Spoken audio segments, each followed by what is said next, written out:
every year I'd gone with Mom to the doctor to have a checkup, and we were always nervous every time we would go in there thinking that something would be wrong, and every time that we had gone, everything was okay. I thought at first that there had been a mistake in the doctor's office. I really felt that I was living in a surreal world, that this couldn't possibly be happening to my beautiful, youthful, vivacious daughter. I would say my initial feeling was numbness. Like, I didn't really feel anything. Hi, I'm Josh Kelsky, and my mom is a breast cancer survivor. I sat down with my mom, dad, grandma, and grandpa, and this is her story.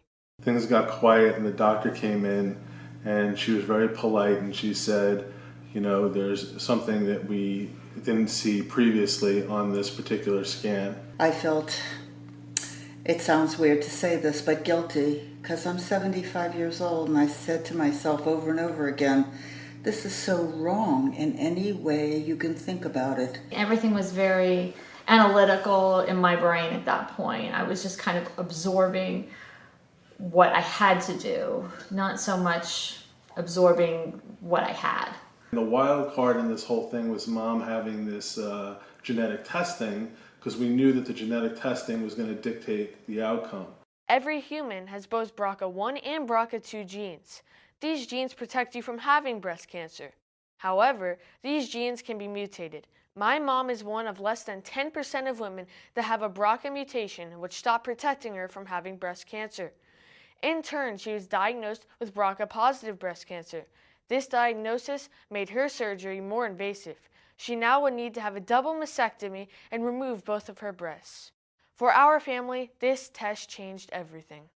I think that day was the most devastating of all to me. I felt that I was the cause, or partially the cause, of the issue because of the fact that the genetics would have passed through me. And that's why she had the BRCA2. She's an exceptional person. And instead of falling apart, as I think many women probably do, she knew that she just had to do what she had to do in order to stay alive. I had went to radiology, and then we waited hours. Daddy, grandma, grandpa, we all waited there until it was my turn. I was just hoping that we would have a positive outcome and that she would be able to recover from this ordeal. The surgery lasted 5 hours. Both of my mom's breasts were removed. The doctors decided to put expanders in instead of doing the full reconstruction during the surgery. Even though the surgery was completed, my mom's journey was not over. A long road of recovery awaited. Post-surgery, I tried to just be as best the husband that I could be for Mom. I stayed the first night at the hospital. We came home and had to help Mom in all aspects of bathing. I had to actually shower her, help her get dressed, get her medicine, make sure she was comfortable. Mom